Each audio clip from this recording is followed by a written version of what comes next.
If you guys could let me know how you're doing, where you're watching from, how you're feeling. This energy's been intense, intense, intense. And thank the heavens that Mercury is now going direct, because I'm about over the electronic issues.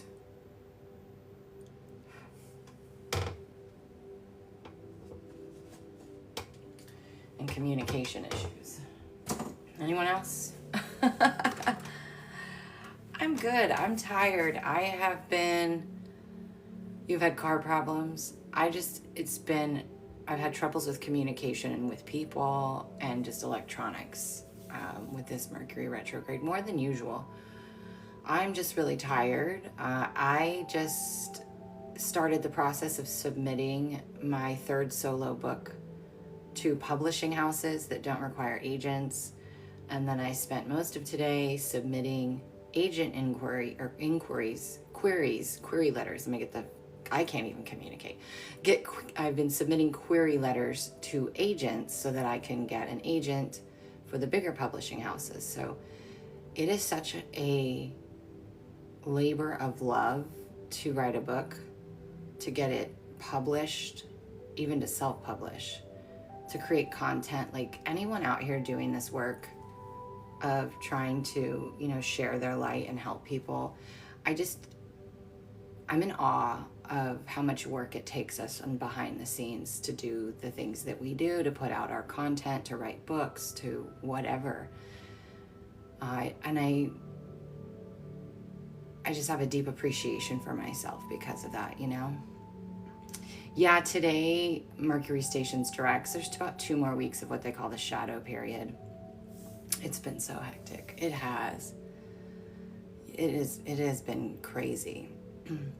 So today what I thought I would do, and what I think I'm going to start doing, is coming live and seeing if there is, 1 or 2 or maybe 3, depending on how much energy I have, people who are struggling with blocks, right? Whether you feel stuck or you feel like you have an energy block or whatever you can't seem to move through or get past or want help with. I am a quantum alchemist. I am a multidimensional channel, and I use my gifts of working and communicating with spirit to help shift your frequency, to really help shift you. And because you're never blocked, right? You never have a block. You never are blocked. It's just that you're hitting up against a belief or an old identity.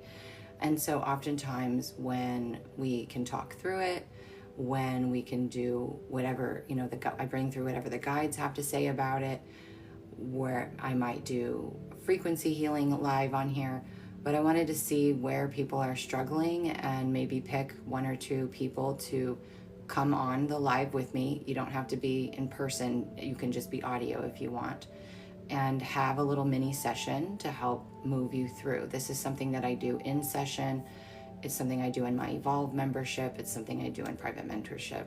And so since this is what I love to do the most and how I like to use my gifts the most, I wanted to start going live and utilizing them that way. So that's what we're going to be doing today. So if you are someone who's on here who's has an energy block or feels stuck or struggling with something, drop a note of a summary, a few sentences, sentence or 2 of what you're struggling with. And if you're somebody who would want to be picked, just come live on here with me and work through it.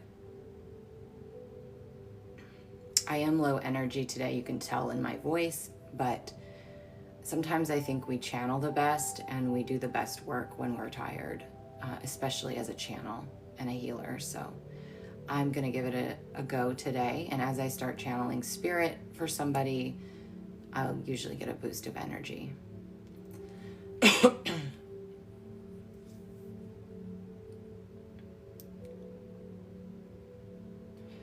Sonia, do you know what your struggle, is it the same struggle that you have with like for me, finances and love usually have the same mirroring struggles. So is it the same issue you have, the same block you have in career and love? Oh, that picture, I love that picture too. It's one of my favorites.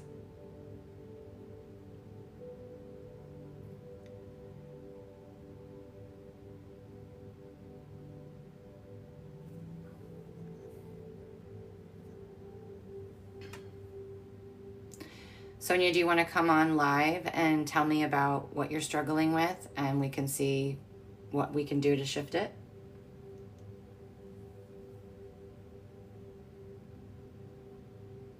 Yeah, it is kind of Taurus vibes, which is interesting because my perfect match for a soulmate would be a Taurus. So I think that's funny. Okay, let me see if I can bring you on, love. Let's see if you have your settings that can... Let me try following you back first. It's not even letting me do that. Not adding you as... I don't have an option to bring you on. You might have to change your settings. So you have to make sure that your settings allow for me to add you. And I don't know what they are. Oh, thank you, Rodney.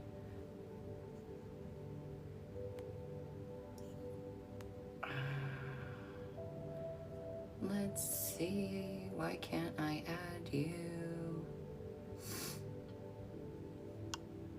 Yeah, it won't let me do it.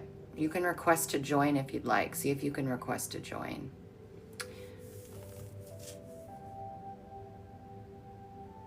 I just applied for a new job in my town, just lost my job and need it so badly.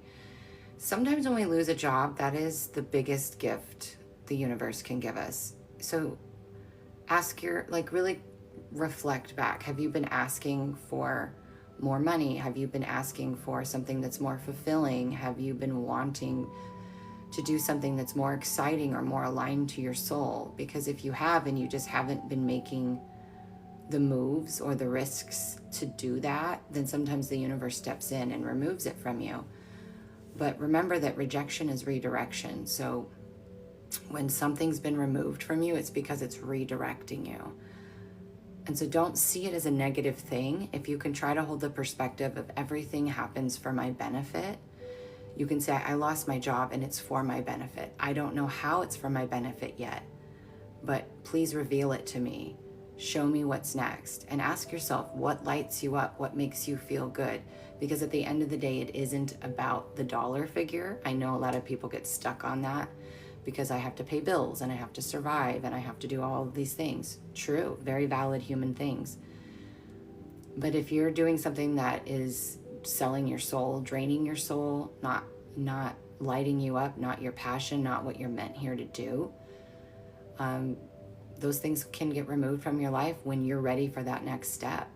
So if you can just have that small perspective shift and get excited about the fact that you lost your job, which I know sounds so crazy, you might just be surprised about how quickly things shift and change. Sent request. Maybe it's because I have my thing on. There it is. I got you. Okay, here comes Sonia.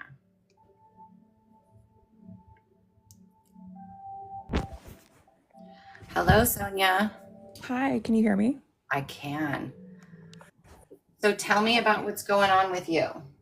So basically, I just kind of feel kind of stuck in career and love. Um, I finished med school and I've just been kind of waiting for like a medical residency afterwards. And that's kind of kept me stuck from like moving on and finding like good relationships. So you feel like you can't get a relationship if you don't get your residency? Um, Not necessarily that, it's just I haven't come across someone kind of decent who I would be able to match and kind of get along with. I feel like I kind of get a lot of narcissists. Mhm.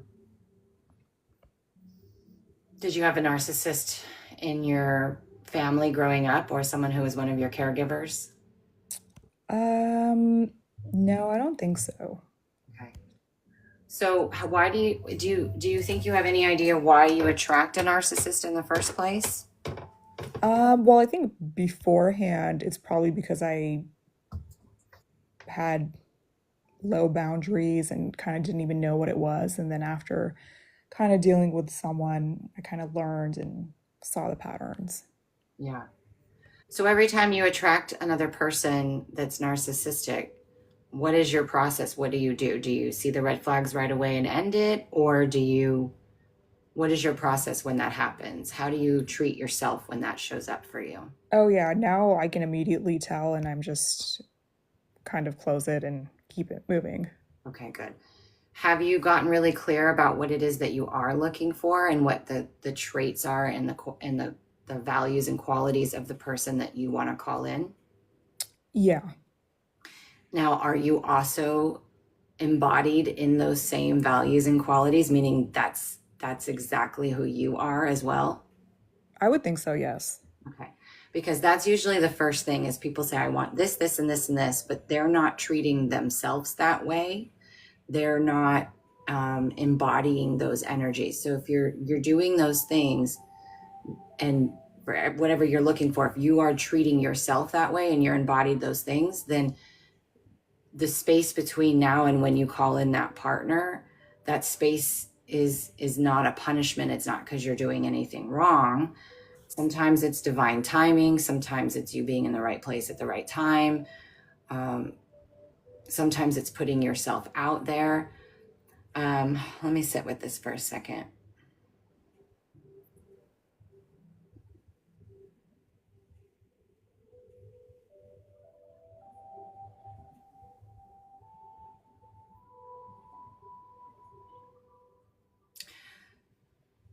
Are you somebody who is, because I keep getting this energy of inside of you be needing to be certain, needing to be like the word I keep hearing is steadfast and just really in your power and in belief of yourself. So would you classify yourself as someone who really stands in their power and someone who has really believes in themselves and like the qualities that they embody and who they are as a person? Oh, yeah, I feel like I'm very loyal in a relationship, and I kind of give that respect to the other person. Hmm. Um, so I would want the same in return. Right. But meaning, do you stand in like not just in relationships, but in other areas of your life? Like, do you stand in your power, or do you look outside for validation anywhere still? Like, or do you just believe in yourself and know your worth? No, I've never really looked for outside validation. I've kind of just kind of relied on myself. Good. Now, are you relying on yourself to the point to where you don't ask for help either, though, or That, yeah, that could be an issue as well. yeah? So sometimes we can be putting off an energy of like, don't bother me. I have to do everything on my own, or this strong, independent woman, which there's nothing wrong with that. I'm a strong, independent woman. But I'm feeling like there needs to be a little bit more softness and a little bit more openness to where you're open to receive because I still feel that there's a little bit of this energy of I want this, whether it's career or business, because I feel like these are kind of similar. I want this thing, I want this person, but there's also a lens of fear that's there because of what you've called in before, what you've maybe experienced before, maybe not. I almost feel like there's an energy of not trusting as well, like not trusting in people's motives, not trusting that people are who they say they are, and you're waiting for them to show that effort or you're waiting for that evidence to appear. And so, what would it feel like for you to open up and be just more receptive and more flowy and more in a surrendered state? Do you have a practice that allows you to be that way, to be open and vulnerable and in the energy of receiving from anyone or anything? I don't really have a practice, but I do see that I can kind of put a wall up and just because of what I've seen and been through, that I kind of, oh, let's be careful here and see Yeah. something bad doesn't happen or the mask is about to drop. Yes. And so when you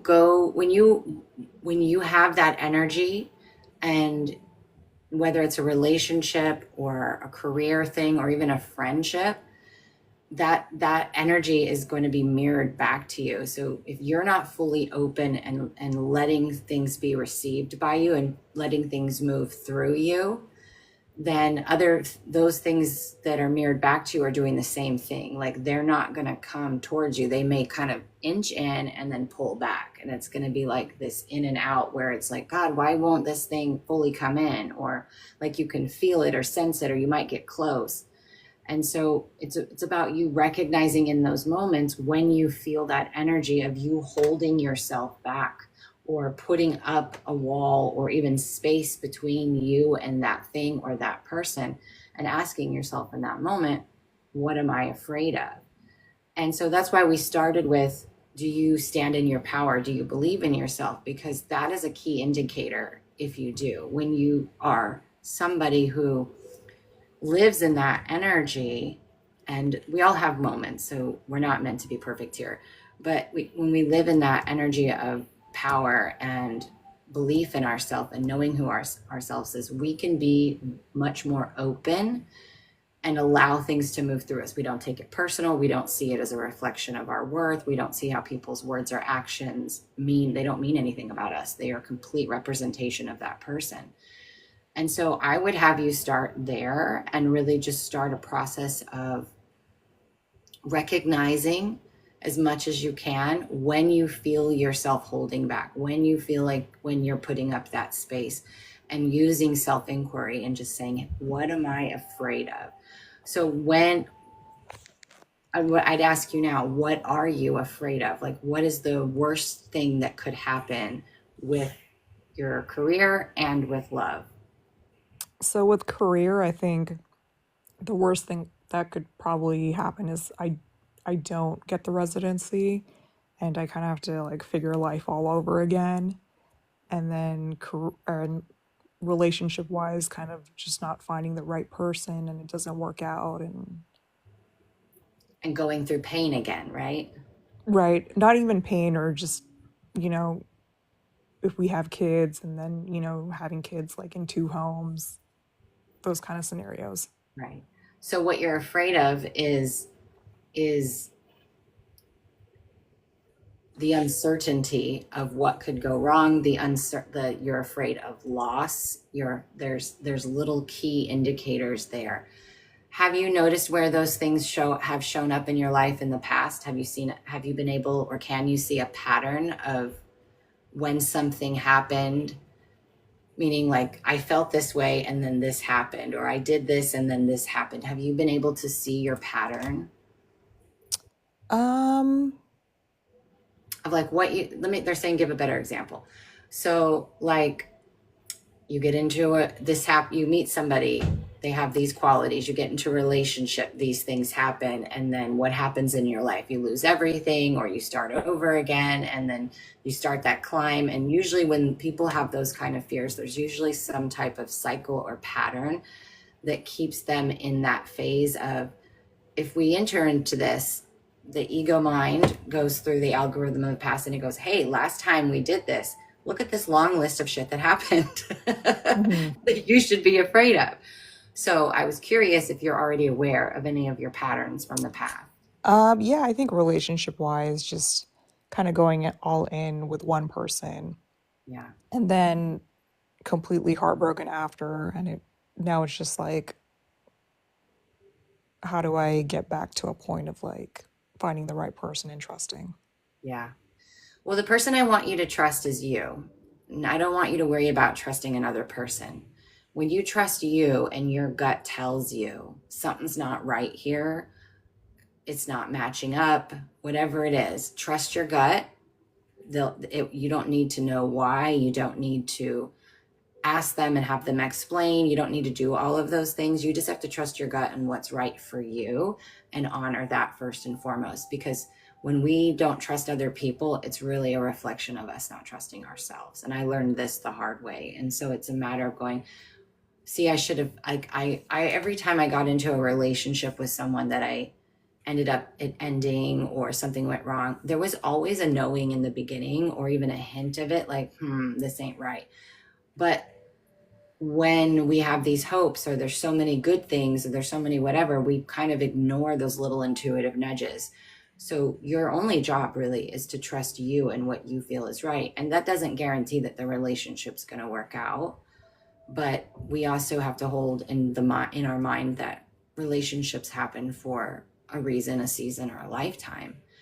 And so if you focus on what I'd like you to focus on is one is trusting yourself and what feels right for you. And two is instead of looking for the one, just start meeting people and asking, do I even like this person? Do I like how they're showing up right now? Do we have things in common? Could I be friends with this person? Do I want to spend time with this person? Do I feel safe to be all of myself with this person? If you can answer yes to those questions, you're already on the right path to that being your person or a person who is a really good fit for you. And so you can even write down some questions that you would want to ask them, right? Are they emotionally intelligent? How do they handle conflict?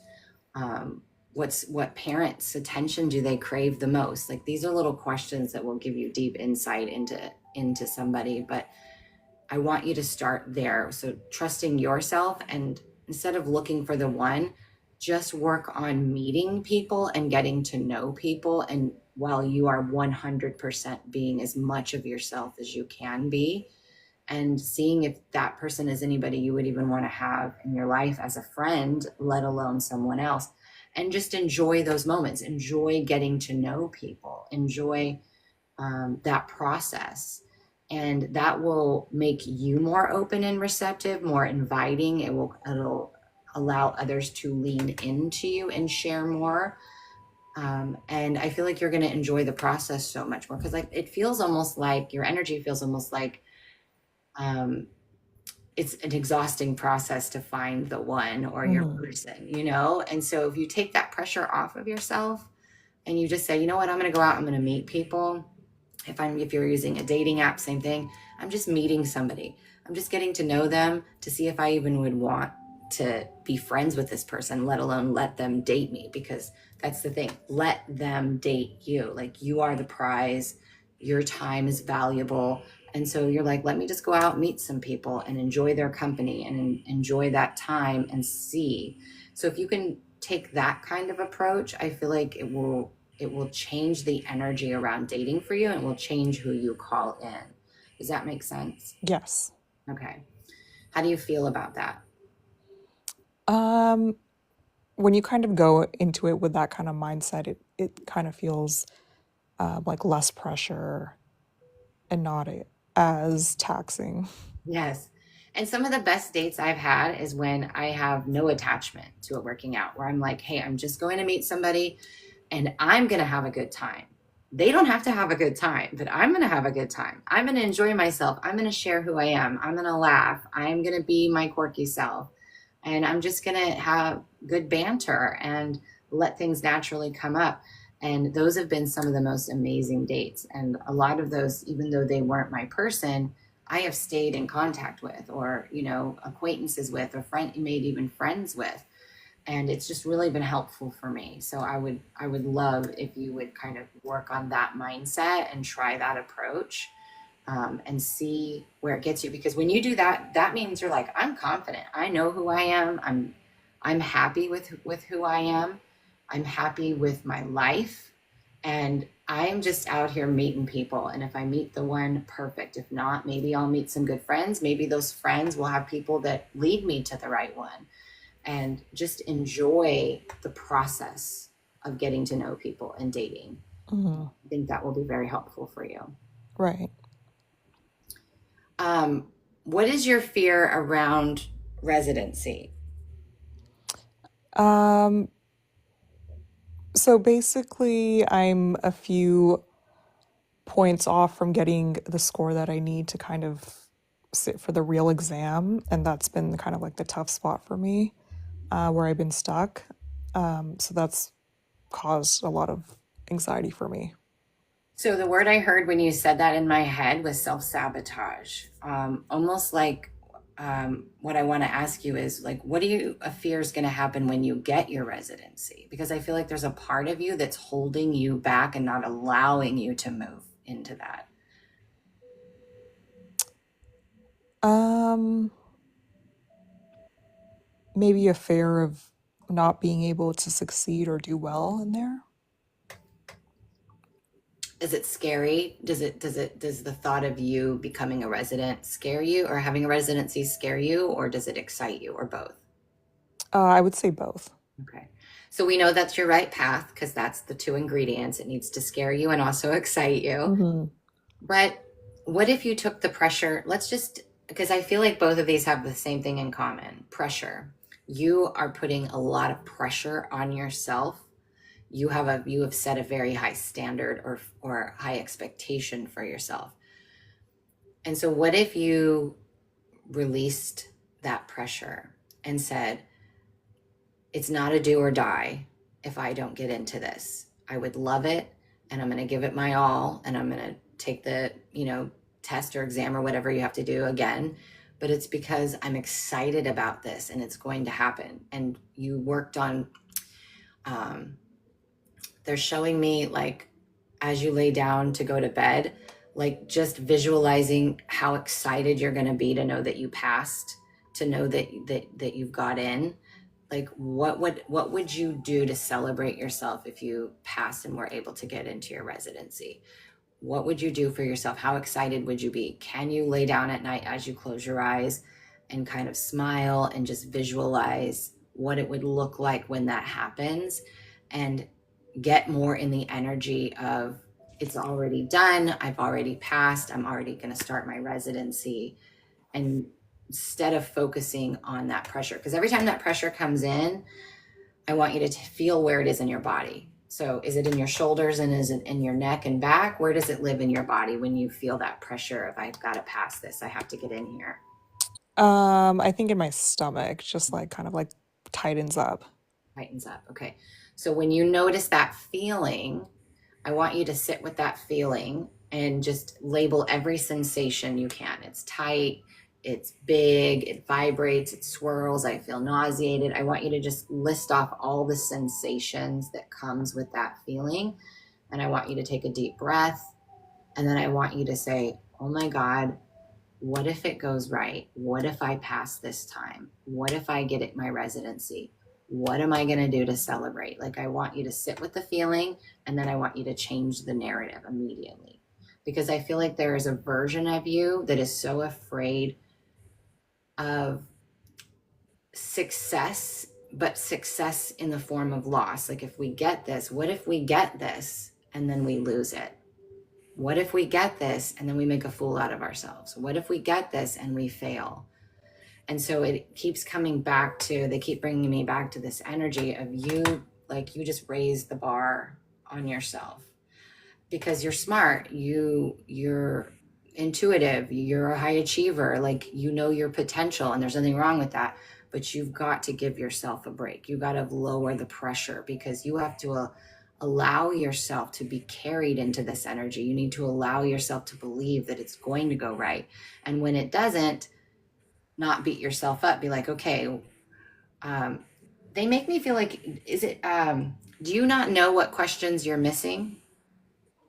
Yeah, I don't know what questions I'm missing. All right. That's because they're like, because I was talking to your guides and I was like, I have sidebar conversations. And so I'm like, why doesn't she just study for the questions that she's missing? And they said, she doesn't know the questions she's missing. I was Hmm. like, oh, okay.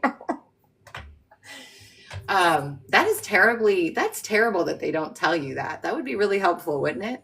Yeah, so basically you take it and then um, electronically you get a score back, but you can't see what questions you've missed. Yeah.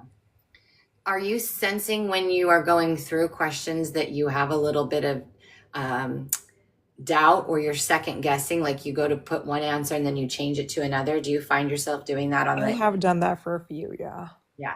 So instead of second guessing yourself, go with what you first choose. Go with Okay. what your gut tells you, because I feel like there is, like, I feel like you have it and then you doubt yourself and you change it. And I feel like those are some of the ones that you're actually missing. Hmm. Can you feel the pressure that you put yourself under? Um, I do just because I feel like I'm not getting this done and I'm kind of like stuck and I should be having a career by now. Yeah, you're in the future. You're the pressure. Anytime we feel pressure, it's because we are ahead of ourselves. We're projecting ourselves into a time that we're not meant to be in yet. So you have to be where you are, and whether you pass the next exam or not, whether you meet the right person or not, I want you to start focusing right now on just appreciating yourself, being proud of how far you've come, because they tell me that you have come far in your life. You have overcome a lot, and that there's plenty of evidence to show how strong you are and how much you should believe in yourself. And to just really focus on not second guessing yourself, like really trust your instincts, your knowing, the first thing that comes in for you, and leading from that space. And they're also saying slowing down a little bit. So, like, appreciating the small things in life, like if you drink coffee or whatever it is you do, a morning walk or something small, just allowing yourself to slow down and bask in those moments. They're really wanting you to focus on that kind of energy, like you being the best cheerleader for yourself and you being very gentle with yourself when, things don't work out, and just repeating to yourself, everything happens for my benefit, everything happens for my benefit. And even getting curious, like, I wonder what the benefit is here. I wonder what this is going to reveal for me. So if you can start working with that energy on a daily basis, I feel like things will start moving pretty decent again for you. They do want you to know that you are going to get a residency, but I feel like both of these things are lessons in being here now in the moment and learning how to enjoy the moment instead of chasing the achievement. And two is really standing in your power of belief in yourself and knowing and trusting what feels true for you and not second guessing that. Like, I feel like those are two really big lessons that are showing up in both of these, if we want to call them blocks. Does that make sense? Yes. I kind of also wanted to know, did my spirit team kind of had advice for me? Should I be looking right now for somebody else or kind of just focusing on trying to get over the hurdle of this test? They're saying it doesn't have to be one or the other. You can do both. And I feel like the more that you enjoy your life and you get out and you have that social time, whether it is with friends or going on dates, it helps to get you out of the energy of constantly trying to figure out how to fix or how to make this happen. Because that's the thing, like, it's not your job to do those things. Your job is to trust yourself. Your job is to put yourself in the right frequency. Your job is to see it as already done and that you're perfect and whole right now as you are. So they really want you to enjoy the journey. So if you feel like it's too much to do both, then you have to trust that. But honestly, I think the way that it comes across is it would be a benefit for you to have, I hate to use the word distraction, but it's the best word, right? A distraction from the pressure that you place on yourself there. But while working on not putting the pressure on yourself there, right? So they just want you, they're like, have a good time, go out and have a good time, enjoy your life, enjoy yourself, know that everything is working out as it's supposed to. And give yourself a break. Like, that's their biggest message for you. Like, you are right where you're supposed to be, but you've got to learn how to be in right now. Because if you're meant to be here right now and you're not open to seeing, learning, feeling, experiencing, enjoying what's here now, you're not going to do that when it arrives. Does that make sense? Yes. So that's their biggest message for you now. But they're like, let loose, like get your body, you're tight, you're tense, you're stiff, you're guarded a little bit, like shatter that, let loose a little bit, have some laughs, have some fun, enjoy yourself.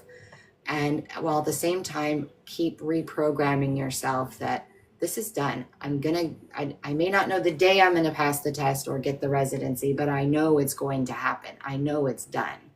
I know that it's done. I trust myself, and just really like infuse that energy. Every time those negative thoughts come in, every time that energy comes in, sit with it, reframe it over and over again, and release the pressure from your body and just be here now. You are not missing out. You're not behind.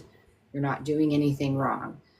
Again, with the test, they showed me like you hitting one and then like, oh, I don't think that's it. And like changing it. It's like, no, don't do that. Trust the first thing you get.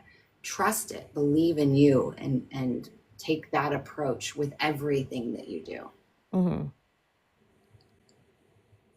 Got it. Do you feel like this helped? Oh yeah, a lot. Good. I'm glad. Well, I'm excited for you. I just want to remind you that you are going to do this. It's going to happen.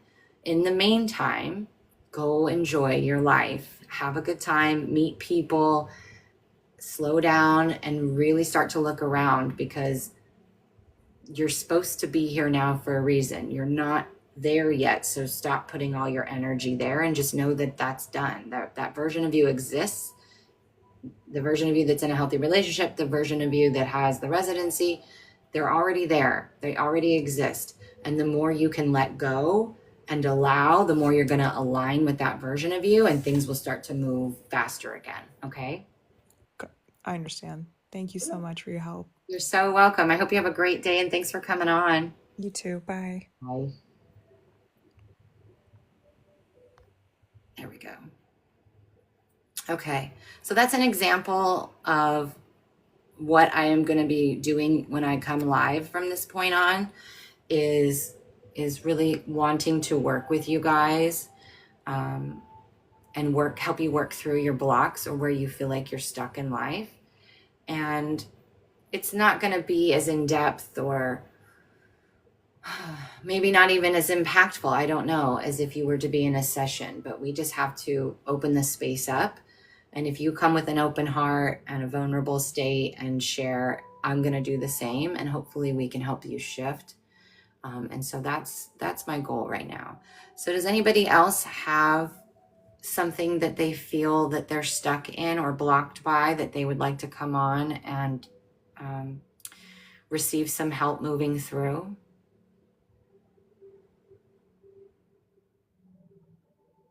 Queen Mother, no, I'm not doing free readings. I'm doing free quantum alchemy sessions, or mini ones at least.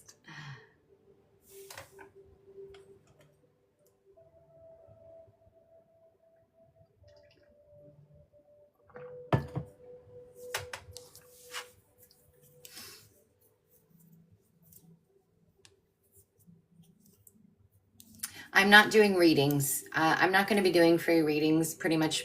I'm not going to say never, but I'm not going to be doing those anymore. I'm going to be focusing on using my gifts the way that I love to use them the most, which is to help people shift into a different frequency.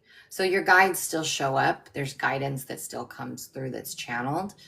But it's going to be more of, where are you stuck? Where do you feel blocked? How can we help you shift so that you can get in alignment with the life that you are desiring, right? Because in order for the reality to mirror back to you what you're wanting, you have to be that.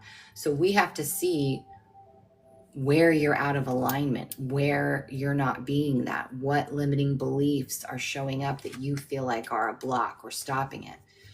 So that's the kind of work that I want to do. Even paid ones, yeah. I'm not even doing paid ones. But I appreciate you saying that. But no, it just doesn't light me up as much right now. And so I'm going to focus on what does. So I apologize for that. But now, if you book the mini session, you can still get guidance from your spirit team and sessions that are on my website. But I won't be doing them on here. Like I said, I'm never going to say never, but right now I'm not going to be focusing on those. But I appreciate you showing up, Zoe. Thank you for supporting my channel and saying hello.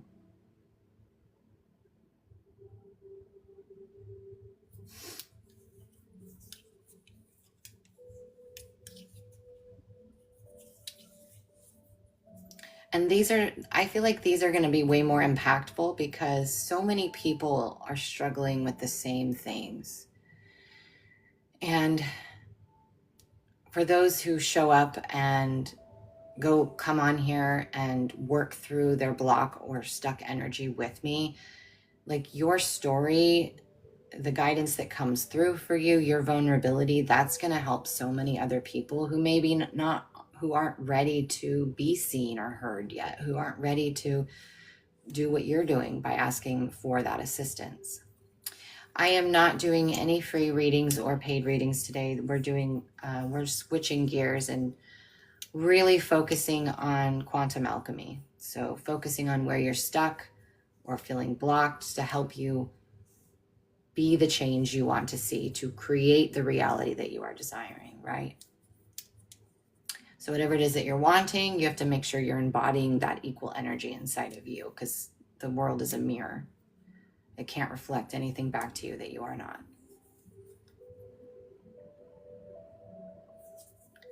That's what we're focusing on, Pam. But thanks for showing up. I know you are someone who shows up a lot in my live streams. So I'm happy that you're here regardless. And I know for at least the last year and a half, I've been doing live readings. So this is going to be a little bit of a shift for a lot of you, but I appreciate you so much for at least stopping in.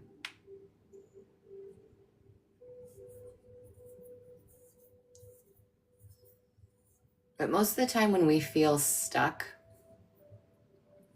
we're not stuck. I did a reel on this a couple days ago.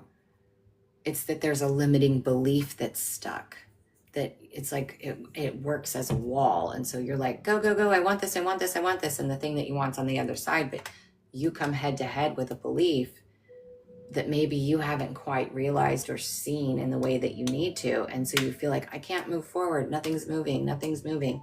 Well, you're hitting a belief that's limiting you. That's why they call them limiting beliefs.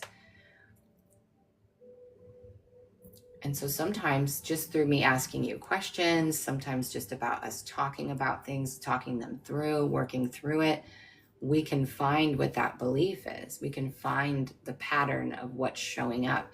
And just like with the person who was just on, this happens a lot. It usually shows up in multiple areas in our life, the same themes. Maybe they kind of operate a little bit different, but those same themes show up. Like I said, for me, relationships and finances, they have the same issues all the time. They're constantly, those are the two areas. And so I'm always doing self-inquiry. I'm always reframing. I'm always working on where I feel. If I feel stuck, I'm like, okay, what's limiting me right now? What makes me feel like I can't do this? What is the thing that's showing up? Self-inquiry, curiosity are so powerful in us helping to dissolve those obstacles or move or flow around them.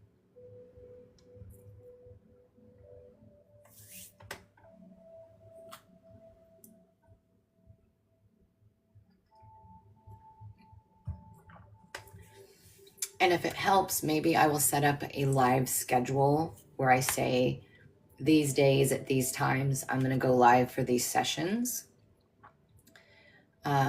You know, and allow one or two people to come on and share where they're blocked or they feel stuck and have an opportunity to get it worked through.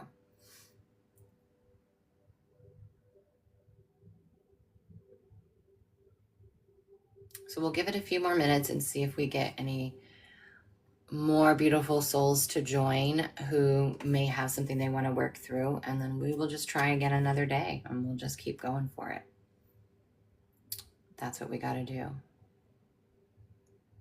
I'd also love if any of you guys could share, repost, comment on my reels, send me good energy. I'm really working behind the scenes at getting my book picked up by a publishing house.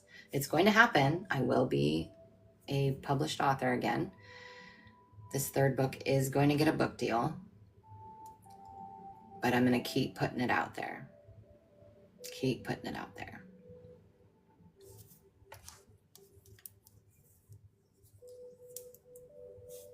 Hi, how are you doing? Hi, Julie. How are you, honey? So today we are doing quantum alchemy sessions. So if you are feeling stuck or blocked around something and you want help working through it, I will be picking one more person to come live on the channel with me to share where they feel blocked and see if we can work through it.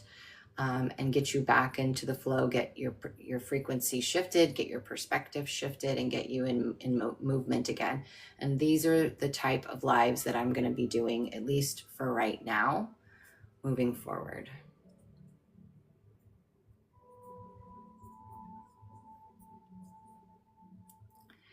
I'm good. Today I'm low energy. I'm tired. I've been doing things that are not my zone of genius, like submitting my book proposals to publishers who don't need agents, and then submitting query letters to agents that I need to get, literary agents that I need to get to the bigger publishing houses. And that is a lot of logical brain draining work for me. That's not my zone of genius, but I'm learning a lot. I have such appreciation for myself and other people out there who are content creators, authors, writers, musicians, and how much freaking work we put in behind the scenes to make free content, to write books, to do all of that stuff. Because I just, I self-published my first two, and I thought that was hard. This is a whole nother level of hard. And it's risky and I feel very vulnerable and it's scary, but you need, great risk equals great reward. And I'm trusting in myself and my process and my words. And so I'm putting in the effort and the time to learn how to do this and to submit it. So it's been a little draining for me, but it's a learning process. Thank you, Julie. Yeah, this energy is exhausting anyway. The frequencies, August's energy update is on my YouTube channel. The energy, the amount of let me get the words right. The level of frequency that is coming in is having such an impact on our physical bodies right now that a lot of people are exhausted because we're in such the most intense part of what we call the shift, which isn't just a month. It isn't just a moment, right? This is a couple of, the shift itself is a couple of year process. And so we go through these phases of intense frequency that comes in on the photonic light and it impacts our body. So make sure you're supporting your body. You're staying hydrated. You are taking a mineral supplement, or using Redmond's real salt or Himalayan salt. You're infusing your liquids and your food with good minerals. You're eating a whole food, clean diet. You're moving your body. You're resting. You're doing things that support you physically. If you don't make the time and the space to do those things, you're going to be 10 times more exhausted. Hiring another lawyer to get rid of the judge. You go, girl. You go. I am so happy for you to do that. That is a great move, girlfriend. I am so proud of you. Yeah, and don't think about,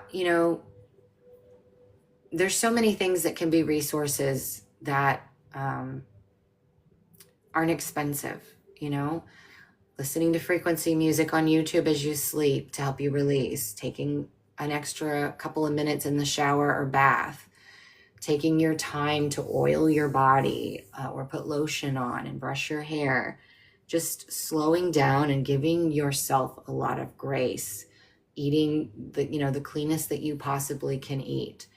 And that's why I always say, like, minerals hydrate us. So even if you can't afford a mineral supplement, at least get a good, decent mineral salt and sprinkle that in your water every day. Every cup of water, put it on your food. Like, just do the best you can to support yourself and allow yourself that time to rest. Go for a walk at the golden hour, at sunset or sunrise. Just do the small things to help support and energize you.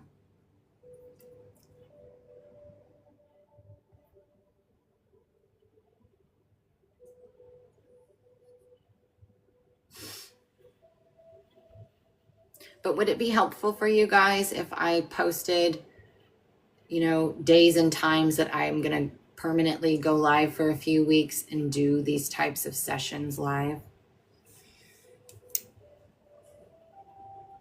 Because I have the time and space now to do that. Food was rough on your stomach this week.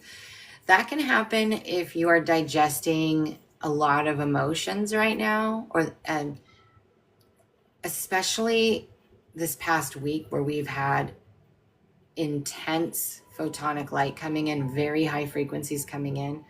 It can be the most taxing thing our body does is digest food. It literally takes almost all of our energy. And so if you're digesting a lot of emotions or a lot of things that have come up for you, or there's just a lot of high frequency on the planet, sometimes it can make digestion difficult because your body has to fight and find the extra energy to break it down. It can cause stomach aches. It can make you nauseous. It can cause all kinds of problems. Okay, good. I will figure out what days and times I will go live, and I'll make a post about it on TikTok.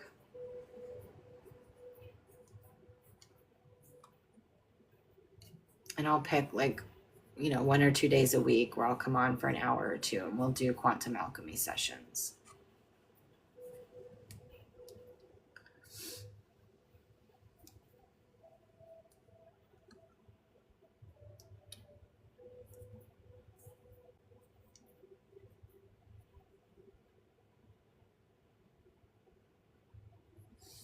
It was raining here a little while ago. I was hoping we were going to get at least a couple of hours of some good thunderstorms, but it lasted all of maybe 10 minutes. So does anybody else have anything that they would need help working through? Something that they feel stuck in, blocked by, that would want to come on live and work through it together? It's been over 100 for weeks here.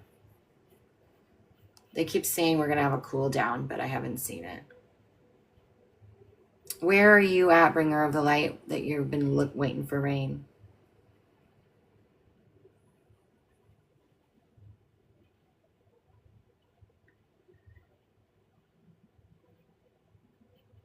Missouri? Is that, this is going to sound ridiculous, but I don't know what MOs. I think it's Missouri, right? Julie, what are you saying I will to? You guys really need rain. There's a lot of farmland in Missouri, isn't there?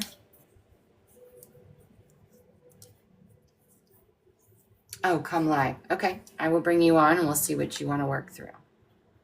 Let's see if I can. I have to figure out how to invite people. There we go. Guest.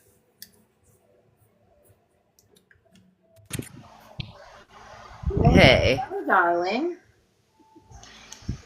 How are you? I'm good. How are you? It's been waves. It's like No. every time I'm like, okay. Like last week, he hit me with custody and child support, You hit you? and well, yeah, he's trying to add it to interim, and then I got a call from my lawyer that day, basically saying that I needed to hire an extra lawyer from the company to basically get rid of the biased judge. And so I told her I was going to sit on it because, I mean, you know my past. So, there's been 3 different times my lawyers have actually cost me money. And then, of course, I argued again with my financial lawyer, and she's just like, well, I made an offer. It's been 3 weeks. And then she was basically like, well, I'm not rescinding it. We're business people, and I just basically put I have been business people. I was like, I'm not going to mediation unless he pays for it. I was like, here's the offer. And I haven't heard from her, but I was like, whatever. So, I am going to do this lawyer because I ultimately feel it right. And then, I waited for Mercury retrograde to call the lawyer today. And so I have an appointment on Wednesday. But I think with all of that piece, I've been struggling with Bear. Okay. Tell me about that. And Bear Bear knows that. for those who are wondering. What'd you say? I said Bear is her son for those who are listening. Oh, sorry. Yeah, so Bear knows that his dad's dating Sam, Okay, so it's and out in the open. it's out in the open. Okay. And, he made the comment to me like a week ago. We really haven't been speaking a whole lot. And like last week or the week before, he was like, Dad's only been dating her for a year. And I was like, well, no. And I was like, and he's like, well, I don't want to talk about it. I said, okay. So then, I don't know, last week we were talking about stuff. Oh, we talked about the dogs, and he's brought it up about Sam's dog being there. And I was like, oh, is she living there? And he was like, oh, I don't know. Okay. So, of course, that upset me. And I just got off the phone. I didn't even really say much to him. I was like, but I want to have regular conversations. I don't want to feel like you have to hide stuff from me. Right. And somehow the conversation went, and I said, well, your dad's been dating her for 4 years. And he was like, what? And I went, oh. And he said, he's not been dating. He's like, you were married. I said, yeah, he cheated on me. And of course, it upset Bear. And I just said, he's like, I don't want to talk about it. So I said, fine. I said, but, I'm not going to lie to you anymore. I said, I've kept things to protect you, and I haven't. And then today I call him, and he's mad at me. And I said, well, why are you mad at me?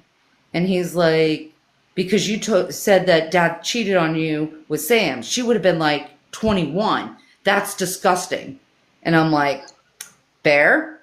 I was like, I only have proof of 4 years. And of course, he's correlating it to 18. I'm like, I don't know. I don't have proof. I have up to, whatever. And he was getting mad at me. And I was like, Bear, you're mad at me for your dad cheating on me. He's like, well, you're talking smack about Dad. I said, I've never talked smack about your dad. He's like, you're going to get me to be like angry with him. And I was like, Bear, I'm not getting you to be angry with him. That's a whole different relationship. I said, you can have a relationship. I have never not wanted that. I said, and so it just kind of continued a little bit more, and he was ready to get off the phone. Yeah. But I'm just, I get stuck between like what to say to him, what not to say to him. But I feel like now I'm just telling the truth. And I'm not saying it in a mean way or for him to be any certain way. But then I know he has to process this. And obviously, I didn't expect him to be like, really count down the date, like the years. Yeah. But then that kind of happened. And then, I decided to email Gerald and basically say, me and Bear need counseling. I was like, per the psyche vow, in January, you told me no, and now you're telling me no again. I was like, what's the best interest for Bear? And he's like, well, me and my lawyer, we'll talk about it in our custody agreement. And I just wrote back, well, the way this has been going, we haven't discussed custody a whole lot. Um, and basically it will go on for months or years, basically. And I was like, what's the best interest for Bear? And I sent it. And then he also copied me on an email from the psychiatrist saying he needs counseling with me. And I just forwarded it all to my lawyer. So I think I struggle, but my intent initially was for documentation, right? To just get this, that I'm doing this. So when we switch judges, there's all this documentation that I've done nothing but try as a mom. Yes. So I got off the phone. I cried. I was angry. Of course, I had a conversation with the universe. Like, all of this stuff is so shitty and it's games. And then I had to redirect myself and say, that was your intent. Your intent was, you knew what he was going to say. No, because if I go, to a counselor, I'm not going to be the narcissist, right? Like, I'm not going to be the one doing this shit. Where are you feeling blocked or struggling with, though? Like, what's the decision or the energy that you're struggling with? I'm struggling with the Bear, like with the whole, like, what to do, what to say. And I'm trying to listen. Of course, I get in my head. So I feel like, I want you to focus on, if you're not already, when he says something and you go to say something, what's the intention behind it? Is it to prove that you're not, like, you didn't do anything wrong and that you were wronged and that, like, you're the innocent person here? Is the intention to just be 100% transparent and not lie to him? I want you to really sit with what your true intention, because the way I read it in your energy is there's an intention and then there's an intention behind the intention. fair enough. I would Sense? say that's true. Yeah, it does. Because, like, my intention's obviously him, Right. but then he does trigger me, right? Like, he's like defending dad, and I get it. Like, I want him to have a relationship with his dad. But it's like, I guess I feel like it's been a year and a half of just the negative shit coming at me and what his dad's painted me as. Yeah. And it's very difficult when we're having this conversation and to say, okay, don't do this. Like, for a week we talked video games. And I was like, but this isn't authentic, right? Like, I want to hear about his video games and it's a start, but then it's like, I can't say, well, how's your sister? Or, why do I hear 4 dogs? Like, just general conversation that would flow. It's almost like I have to be fearful of what I'm going to say. What are you afraid of? Losing him? Because if you're afraid of what you're going to say, why? Where is that fear coming from? What are you fearing is going to happen? I guess him being upset and not talking to me. So losing him. Yeah. But can you ever lose anyone by being 100% in your truth and leading with an open heart of who you are and just trying to have a normal conversation? Like, do you think that it's possible to really lose someone in that energy? No. I mean, I know at the end of the day,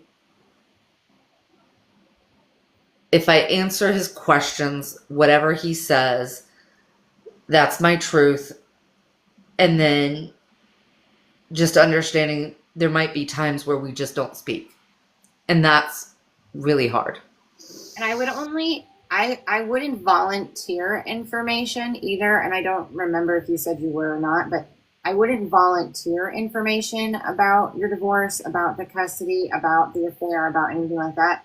I I would only answer when asked, and I would probably caveat it with, this may be hard for you to hear because it was hard for me to experience, but this is what happened. This is my side of the story. This is my perspective.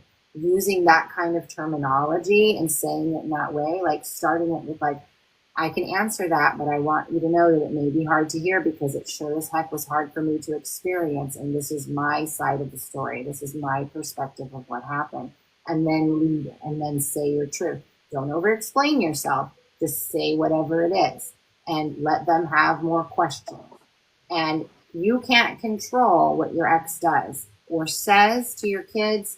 And I hate that. I know, obviously, you know my story. You know how many ex-husbands I have and my situation. So it's hard. It's so hard as parents when children are stuck in the middle. But your only job is to not put him in the middle. Your job is to be there, to be vulnerable and open when they ask questions, to caveat it with, this may be hard to hear. This was a hard experience for me, and this is my perspective of what happened.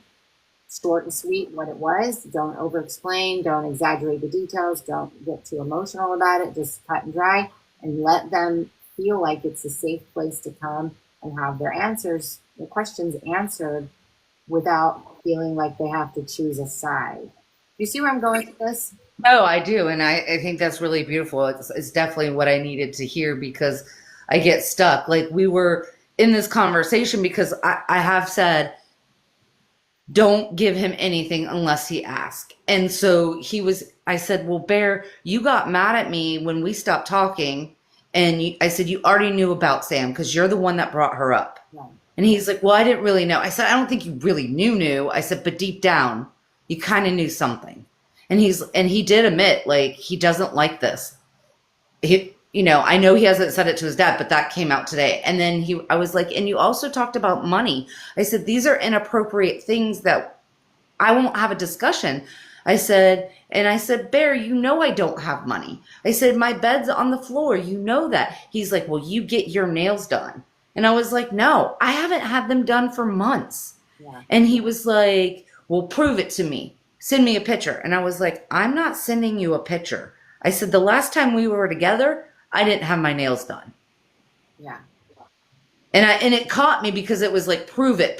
And I told him, I said, I'm not proving anything. I said, I have the documentation.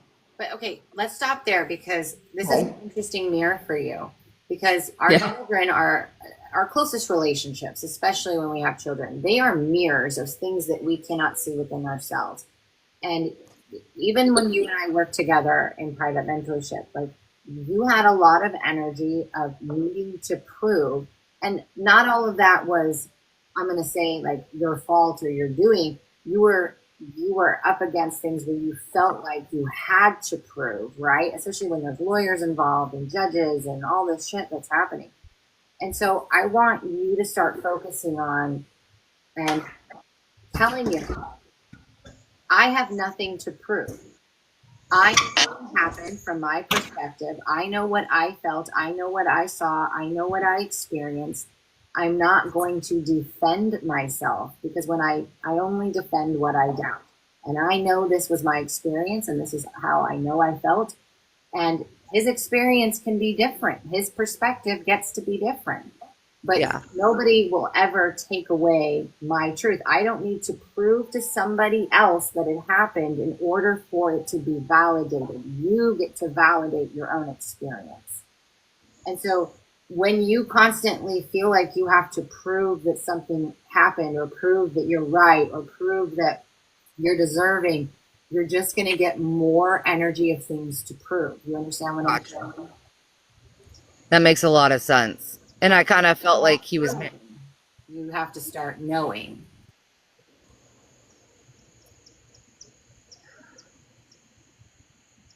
And obviously that's a hard one. Yeah, but you do it by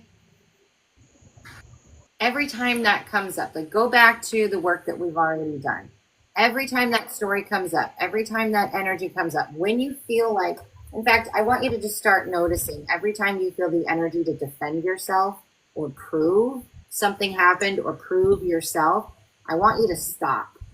Stop talking, stop whatever you're doing. I want you to sit down. I want you to go, where does this live in my body? And I want you to go, why do I feel like I need to prove myself or defend myself for this to be true? Do I not believe that this happened? I want you to literally say that to yourself. Do I not believe that this happened to me? Do I not believe that this was my experience? Why on earth do I give two shits if anyone else agrees or believes in my side of the story? And I know in your particular case, there is a lot on the line, and so that can come into effect. But at the end of the day, if you keep putting out this energy of prove and defend, you're going to constantly have to prove and defend. And so you have to rewire that story every time you notice it coming up. Every time that energy comes up, sit, feel it. Where does it live in my body? Allow it to be there. Take a breath and say, okay, I don't have to prove shit. Like, I know this happened. This was my experience. This is what it felt like. And I don't need to defend or prove myself. It doesn't matter if nobody else believes me. I believe me. You see what I'm saying? Yes. And that's what I want you to do from this moment on, every time you catch yourself in that feeling of defense or prove. And if you're on the phone with Bear and you feel like you have to defend yourself or prove, I want you to stop, take a deep breath, and just say, you can say something as simple as, I am not going to defend or prove my experience because it was my experience. You don't have to understand it. You don't have to believe me. But I'm telling you what I felt and what I experienced from my perspective, period. And Yeah, I really needed to hear that. say it with conviction. Say it with certainty. And I guarantee you, if you keep doing it, things even in your court case are going to change because you're no longer needing constant more things to defend and prove, more things, you know? Yeah, and I think that's where, like, the court case, because of all of it, first of all, there's that being tired, but it's like you have to prove everything. But I've also been shown in court, you can show up if you have money and power. You don't have to prove anything. It's Right. hearsay. So I guess that's true, is that, like, I tried to get documentation today, right? Like, and I know I'm going to need it, switching a judge, but also it's me trying to prove, right? Like, me trying to prove I'm a good mom, me trying to prove Right. all these things. And I have nothing to prove because it's in itself. Yeah, you have to believe you're a good mom. You have to believe in what happened to you. You have to believe in what you felt and what you experienced. And as long as you can believe that, then other people will start to believe that. And I understand this is a tricky thing, right? Because lawyers, judges, they do ask for proof, right? But that proof isn't proving yourself. That proof is your testimony of what you went through. Do you see the difference? Yes. Yes. Ah, I definitely needed that today. Good. I'm glad you showed up.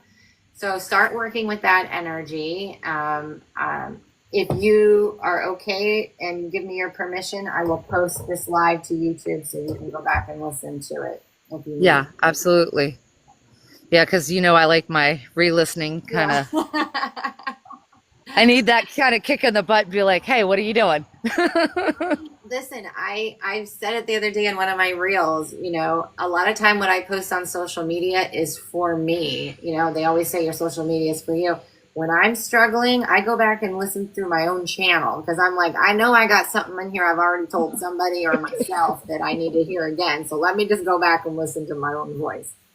And so it's no different than you going back through your private mentorship calls or hitting YouTube and listening to this. So I'm really glad that you showed up and were vulnerable. Yeah. Can you explain vulnerability real quick? Vulnerability is when you lead from a space of openness, meaning you are allowing people to see you and hear you in your most authentic form, in your truth. And that means you allow people to see you and feel you, even when you're sad, no matter, like, you know what I'm saying? Like, you don't pretend to be happy when you're not. You don't, You don't try to fix everything. You don't try, you learn how to ask for help. You do those things. You're just in a state of openness where, yes, you could get hurt, where, yes, somebody could judge you, where, yes, someone could say something that could offend you, but you allow yourself to stay in that vulnerable state, holding the knowing that what other people say or do has zero to do with you and everything to do with them. And when it affects you, when you get triggered, when you do get hurt, that's an opportunity for you to love yourself and support yourself, and to remind yourself that there's a belief that that's why it hurt. There's something that you believed about what they said or did about you. You're allowing their energy, their truth about you to override your truth. And so when we live in a vulnerable state and we live in that open energy, and we feel those things, we can say to ourselves, am I going to believe what they have to say about me or how they treat me? Or am I going to believe what I know to be true, that I'm worthy, that I'm a good mother, that I'm doing my very best, that I'm working on myself every day? What is really the truth here? What this person thinks and feels, even if it's your mother, because I know the mother thing is going to show up, even if it's your mother, even if it's your son, they don't know you the way that you know you. So allow yourself to lead from an open, honest, vulnerable place, trusting that your truth gets to override anything you experience. Okay, that makes sense, because I was thinking about like Bear, right? Like as mothers, we tend to protect them or not show them how hurt we are or how, fear, or when they say something mean, it's like you got to be this strong, right? That's a societal limiting belief right there. A societal program, actually, I want to say is a better word for that. Societal program. And here's what I'm going to tell you. This is one of the reasons why so many people have trust issues and why we don't trust our intuition. Because kids growing up, they can sense more so than most walking around adults today that something isn't right with mom and dad, or with mom, or with dad, or with somebody. And when they ask, and hey, what's going on, or what's wrong, or is there a problem, or whatever the question may be, when mom or dad or grandpa or uncle or whoever steps in and says, oh no, everything's fine, and pretends, their body, their energy is telling them something's not right. And instead of you saying, you know what, I'm not doing the best right now, there's a lot going on, and yeah, I'm just working through a lot. And that would be better for them. They don't have to always know all the nitty gritty details, but when we tell them something different than what they intuitively feel, they begin to ignore their intuition, their instincts, because their intuition says one thing and the other person is faking it and telling them another, even though they already know better. So vulnerability is you being honest enough to say, you know what, mom is not doing well right now. I have a lot going on. It's very overwhelming and taxing, but I'm doing the best that I can to get through it. I know it's going to be okay, but right now it's weighing on me a little bit. Just be honest about it. Yeah. And because I still catch myself not. Well, and when you do that, you teach children emotional intelligence and availability. You're saying, I understand what I'm feeling. I'm angry right now. I'm overwhelmed right now. I'm confused right now. And availability is, let me share that with you and be open to you supporting me or me. You know what I'm saying? Like, I'm going to open myself up to you. So you got to remember that children look at us parents like humans in general, but especially kids. Like, we learn through observation and emulation. So they're observing, how does she deal with her emotions? How does she express her emotions? How does she handle her stress? How does she handle her anger? How does she handle these situations? Because I need an actual example to know how I'm supposed to move through stuff. And so we have to start leading ourselves so that we can also lead our children and lead other people, right? But you can't lead anybody if you don't know how to lead yourself. So you have to be the change. You have to be the leader. You have to be the one that says, when they say is something wrong, yes. Doesn't mean you have to go into detail about what's wrong or need them to fix it. You can just simply state where you are and how you feel, and thank you for asking. Yeah. And I'm realizing that because it was interesting. I didn't quite understand the vulnerability because I feel like I'm trying to be. Yeah. But then, last week when me and Bear we were talking about Thanksgiving, and he was like, oh, that's my favorite holiday, but, I'm going to be with Dad and the family. And then he was like, oh, well, I'll come see you that morning or the next day. And I was like, okay. And he was like, Mom, are you okay? And I was like, yeah, I'm fine, bud. And then he was like, I'm going to spend time with you. And I was like, okay. He could hear it. And exactly what you just said is exactly what happened. I played it off that I would be okay. And then I said, Bear, it's 4 months away. I was like, we are going to do whatever's best for you. But I was sad. Like, obviously I want to see my kid, but. So what would have happened if you would have said, that makes me sad, but I'm going to respect whatever decision you make because I love you? It's saying I'm allowed to be sad and still respect your decision. Yeah, and this is really huge for him because of the relationship with his dad and the dynamics he's grown up with, how important for him to be emotionally able to express his feelings because he's been taught not to.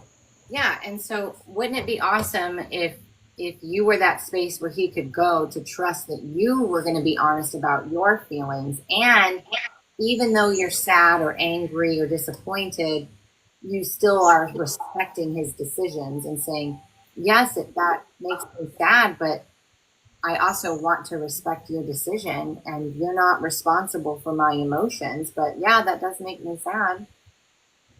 Yeah, that's huge. It is huge. And I think any parent that hears this broadcast and hears these words, like, you gave them a great benefit by being vulnerable and sharing this, because I think all of us need that reminder of we are the example that we set for our kids, and our voice will be in their head when they're adults, the same way our parents' voice is in our head creating limitations for us in our 40s and 50s. That's what you're doing as you're programming them as children. So break the cycle, break the chain, and be different. Be what you wish you would have had when you were a child, and what you know that you need to do now. Yeah. Yeah, that's for sure. And I think that's where I guess, been kind of stuck on what do you say? Because it is such a delicate situation. Yeah. But it's something that we need to use in everyday life, because we all shield our children from all these emotions that we feel. And like you said, it's not about the details, but being able to say, hey, I'm in a bad mood. I'm really sad that, I'm not going to get to spend time with you right now. Yeah. And I love adding in, you are not responsible for fixing Mom's emotions. Mom's allowed to be sad, and I'm still going to respect your decision, because it's going to, thank you for the gifts. It helps. I think it's important that we add that piece in, because I know for me and many of my other clients, a lot of us grew up where we felt like we were responsible for regulating our parents' emotions. Yeah, for sure. So setting that tone, like, hey, I'm sad and I respect your decision and I'll honor that. But I want you to know you're not responsible for my sadness. Like, I'm just allowed to be sad. You're not responsible for fixing it. I'm not going to make you change it to make me feel better. You know what I'm saying? Like, so if you can they're saying, keep it simple. You don't need to over explain yourself. You can just state how you're feeling and a very brief reason why you're feeling it. And if they have questions, they will ask, and you will know what's appropriate to give them. But don't overwhelm them by trying to defend yourself, to prove, to explain why you feel the way that you do. You can just say, I'm sad for this reason. And, you're not responsible for my emotions, but thank you for asking. Yes, I am sad, but I'm working through it. You know what I mean? Something very simple like that. Yeah, for sure. Well, thank you so much. I obviously needed this more than I thought I did. I know. I'm so glad you came on because I think you helped a lot of people and you didn't even know it. I love that.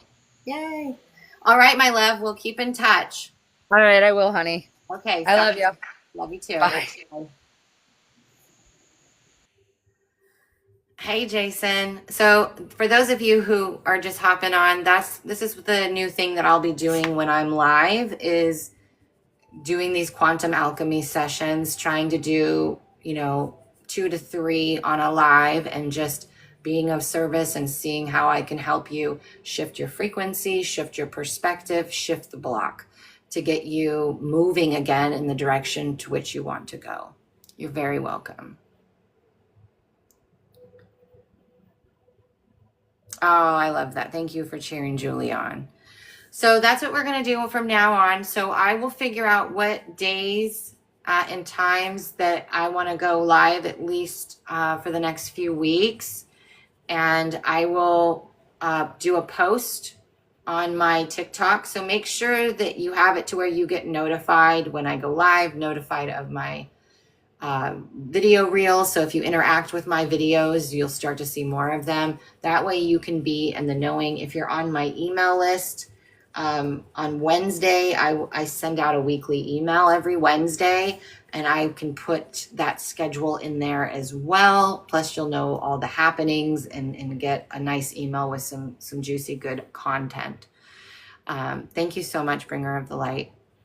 And so that's what we're going to start doing from here on out. And hopefully we can make an impact and help some people get to that space where they want to be. So this live that we just went through, as soon as I get off of here, I'm going to log into TikTok and download it and post it onto my TikTok live replays. So if you enjoyed the guidance that came through for the 2 people that showed up for these quantum alchemy sessions and you want to go back and listen to it again, you can feel free to do that on my YouTube. So that's what we had for today. Thank you guys for showing up. Thank you for the gifts. Thank you for your vulnerability. And I will let you know ASAP the days and times that we'll start doing these. I really enjoyed today's live. Thank you so much for the gifts, Julie. And I hope you guys have such a great rest of your day, and I will see you next time.